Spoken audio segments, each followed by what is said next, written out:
प्रशांत आहिरे यांची पत्नी दीपाली आहिरे यांना प्रसूतीसाठी हिंदू हृदय सम्राट बाळासाहेब ठाकरे रुग्णालयात दाखल करण्यात आलं होतं।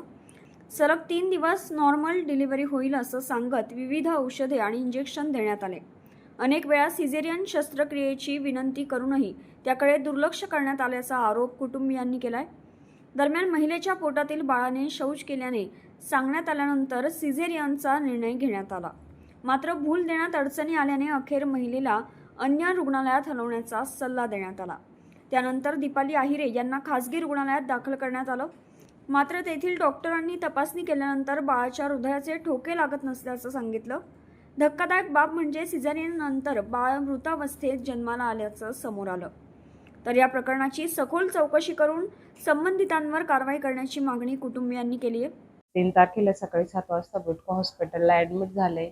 त्यानंतर त्या मॅडमने मला सकाळी 7 वाजता चेक केलं, बोलल्या का 10 वाजता मॅडम येणार आहे, मोठ्या मॅडम आल्याच्यानंतर तुम्हाला चेक करू सांगू का मी काय नाही।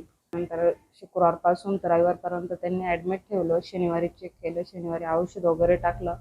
आम्ही त्यांना 2 ते 3 वेळा बोललो नॉर्मल नसेल होत तर सिझर करा। ते बोलले नाही म्हणे नॉर्मलची शक्यता आहे, तुम्ही नॉर्मल करा म्हणे, आम्ही सिझर करणार नाही।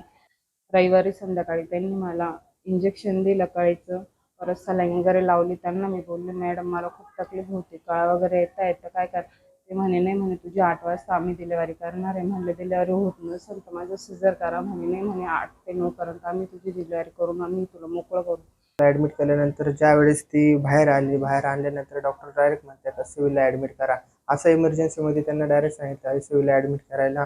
तर मग आम्ही तिथं सिव्हिलला न करता आम्ही प्रायव्हेट दवाखान्यात ॲडमिट केलं। तिथं आल्यानंतर डॉक्टरनं चेक केल्यानंतर त्यांना डायरेक्ट सांगितलं का बाळाची 99% गॅरंटी नाही आहे आमच्याकडं, कारण की बाळाचे ठोके वगैरे काही पडते नाही आहे। बाळ बाहेर काढलं तर त्यावेळेस बाळ दगावलेलं होतं। दरम्यान रुग्णालय प्रशासनानेही या घटनेची चौकशी करण्यासाठी समिती नेमल्याची माहिती आहे।